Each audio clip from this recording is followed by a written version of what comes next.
നമ്മളെല്ലാവരും ഭംഗിയെ അങ്ങേയറ്റം ഇഷ്ടത്തോടെ നോക്കിക്കാണുന്ന ആളുകളാണ് അല്ലേ?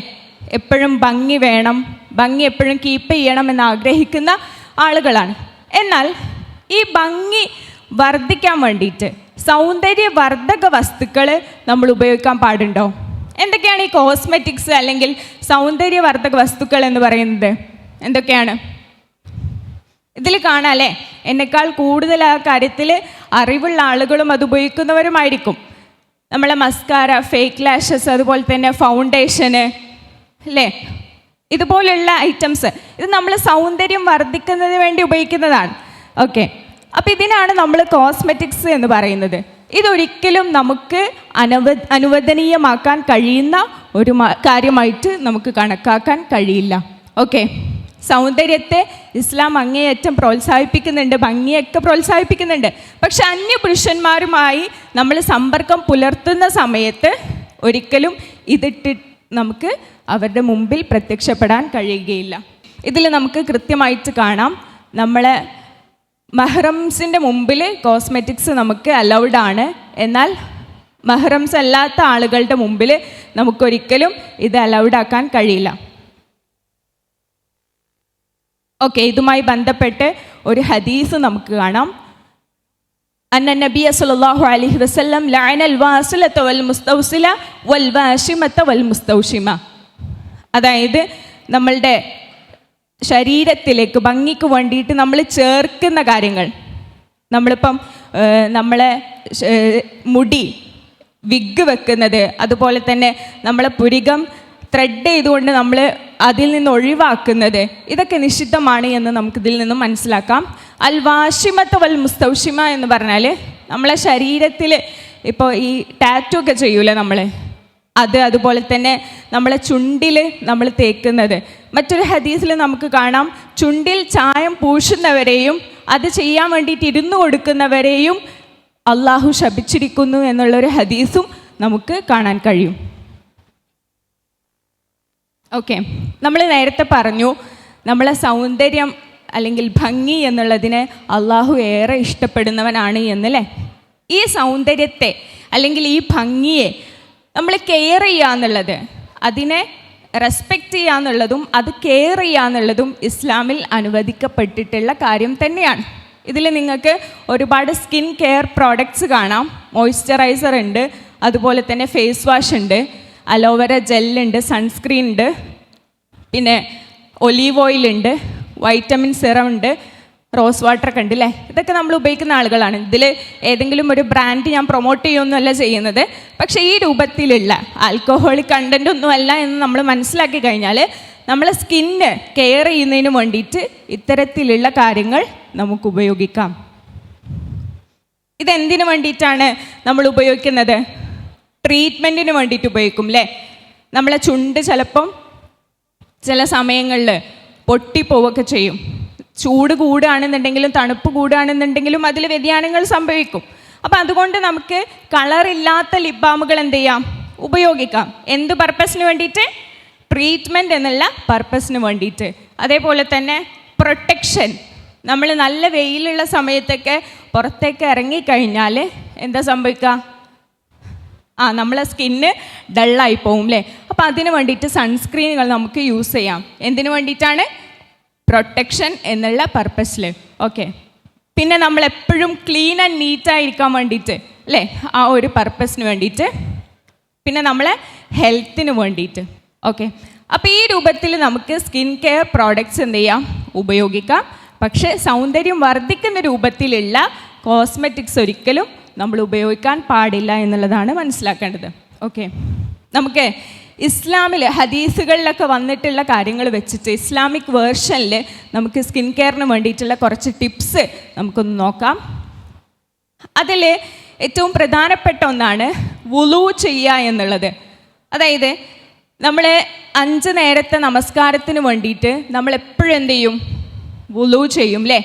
വുളു ചെയ്യുക എന്ന് പറയുമ്പോൾ നമ്മളെ ഫേസും അതുപോലെ നമ്മളെ ഹാൻഡും നമ്മളെ ഫീറ്റും ഒക്കെ നമ്മൾ കഴുകി വൃത്തിയാക്കാണ്.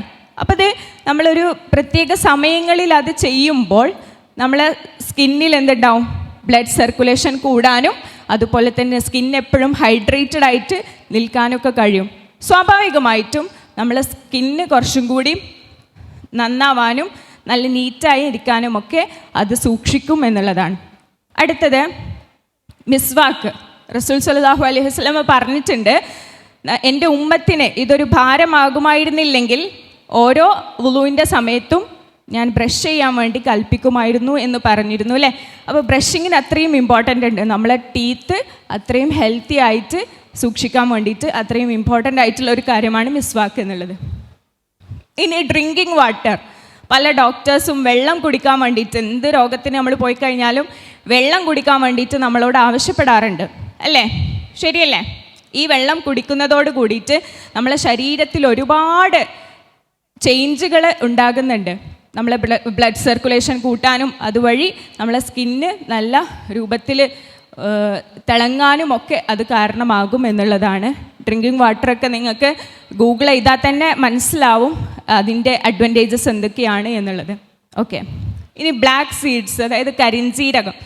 ഇത് നമ്മൾ ഓയിലുമായിട്ട് അല്ലെങ്കിൽ ഹണിയുമായിട്ടൊക്കെ മിക്സ് ചെയ്ത് തേക്കുകയാണെന്നുണ്ടെങ്കിൽ ഇതിൽ ഒരുപാട് അഡ്വാൻറ്റേജസ് ഉണ്ട് എന്നുള്ളത് ഡോക്ടേഴ്സ് എപ്പോഴും പറയുന്ന ഒരു കാര്യമാണ്. ഓക്കെ, അതുപോലെ തന്നെ ഡേറ്റിലൊക്കെ വൈറ്റമിൻ സി കണ്ടൻറ്റ് അടങ്ങിയിരിക്കുന്നത് കൊണ്ട് തന്നെ എപ്പോഴും നമ്മളിത് കഴിക്കുന്നത് നമ്മളെ സ്കിന്ന് ബ്രൈറ്റായി സൂക്ഷിക്കാനൊക്കെ ഹെൽപ്പ് ചെയ്യും എന്നുള്ളതാണ്. അതുപോലെ തന്നെ ഹണി, തീന്, oils, olive oil, coconut oil, ഇതൊക്കെ. ഓക്കെ, ഇതിൽ ഏറ്റവും ഇമ്പോർട്ടൻ്റ് ആയിട്ടുള്ളതാണ് സുജൂദ് എന്നുള്ളത്. ഈ സുജൂദ് ചെയ്യുന്നത് നമ്മൾ സ്കിൻ കെയറിന് വേണ്ടിയിട്ടാണോ അല്ലെങ്കിൽ മറ്റെന്തെങ്കിലും ഹെൽത്തി ബെനിഫിറ്റ്സ് ഉണ്ടാവാൻ വേണ്ടിയിട്ടാണോ? അല്ല, നമ്മളൊരു സ്പിരിച്വൽ ആയിട്ടുള്ള ബെനിഫിറ്റ് ആഗ്രഹിച്ചുകൊണ്ട് ചെയ്യുന്ന ആളുകളാണ്. പക്ഷേ ഡോക്ടേഴ്സൊക്കെ പറയുന്നത് നമ്മൾ സുജൂദ് ചെയ്യാന്ന് പറയുമ്പോൾ നമ്മളെങ്ങനെയാണ് നമ്മളെ ഫേസ് നമ്മളെ ഹാർട്ടിന് മുകളിൽ വരിക, ലൈക്ക് ഫേസ് നിലത്ത് കുത്തിയിട്ട് ഹാർട്ട് അതിന് താഴെ വരികയാണ് അല്ലേ. അപ്പോൾ ആ ഒരു പൊസിഷനിൽ വരുന്നതോട് കൂടിയിട്ട് നമ്മളെ ബ്ലഡ് സർക്കുലേഷൻ എളുപ്പമാവാനും അതുവഴി നമ്മളെ സ്കിന്നിന് നല്ല ബ്രൈറ്റ്നസ് കിട്ടാനും ഒക്കെ ഹെൽപ്പ് ചെയ്യും എന്നുള്ളതാണ് സുജൂദുമായി ബന്ധപ്പെട്ട് പറയാനുള്ളത്. അടുത്തത് സ്ലീപ്പിംഗ് ആണ്. അതായത് ഇസ്ലാം പ്രൊമോട്ട് ചെയ്യുന്നത് നമ്മൾ നേരത്തെ ഉറങ്ങുകയും അതുപോലെ നേരത്തെ എണീക്കുകയും ചെയ്യുക എന്നുള്ളതാണ്. നേരത്തെ ഉറങ്ങുന്ന ആളുകളിൽ എന്താവും, നല്ല ബ്ലഡ് സർക്കുലേഷൻ കൂടും. അതുപോലെ തന്നെ അങ്ങനെ ഒരുപാട് കാര്യങ്ങൾ ബെനിഫിറ്റ്സ് അതുകൊണ്ട് ഉണ്ടാകും. അതുപോലെ തന്നെ നമ്മളെപ്പോഴും സ്ട്രെസ് റിലീസ്ഡ് ആയിട്ട് നിൽക്കാനും ഒക്കെ അത് ഹെൽപ്പ് ചെയ്യും. നമുക്ക് ഉറക്കം നഷ്ടപ്പെട്ട് കഴിഞ്ഞാൽ സ്ട്രെസ്സ് കൂടും, അത് ശ്രദ്ധിച്ചിട്ടുണ്ടെങ്കിലേ. ഓക്കെ, അപ്പോൾ നല്ല ഉറക്കം കിട്ടുകയാണെന്നുണ്ടെങ്കിൽ സ്ട്രെസ് ഇല്ലാതാവുകയും ഈ സ്ട്രെസ്സ് വരെ നമ്മളെ സ്കിന്നിന് എന്ത് ചെയ്യുന്നുണ്ട്, ബാധിക്കുന്നുണ്ട്. സ്ട്രെസ്സ് കൂടിക്കഴിഞ്ഞാൽ ഡാർക്ക് സർക്കിൾസൊക്കെ കൂടാനും ഫേസ് ഡള്ളാവാനും ഒക്കെ അത് കാരണമാവും. അപ്പം നല്ല ഉറക്കം കിട്ടുക എന്നുള്ളതും സ്കിൻ കെയറിൽ ഏറ്റവും ഇമ്പോർട്ടൻ്റ് ആയിട്ടുള്ള കാര്യങ്ങളാണ്. അപ്പം നമ്മൾ സോഷ്യൽ മീഡിയയിൽ ഓരോ ആളുകൾ പ്രൊമോട്ട് ചെയ്യുന്ന കോസ്മെറ്റിക്സിൻ്റെ പ്രോഡക്ട്സിലും മറ്റ് പല അവരുടെ മാർക്കറ്റിംഗ് സ്ട്രാറ്റജികൾ മാത്രം കാണിച്ചുകൊണ്ട് നമ്മളെ ചതിയിൽ അകപ്പെടുത്തുന്നതിൽ നിന്ന് നമ്മളെപ്പോഴും സൂക്ഷിക്കണം. ആ വഞ്ചനയിൽ നമ്മൾ ഒരിക്കലും അകപ്പെട്ടു പോകരുത് എന്ന് മാത്രം ഓർമ്മപ്പെടുത്തുകയാണ്. പ്രിയമുള്ളവരെ, നമ്മൾ ഹിജാബുമായി ബന്ധപ്പെട്ട കാര്യങ്ങളാണ് പറഞ്ഞിട്ടുള്ളത്.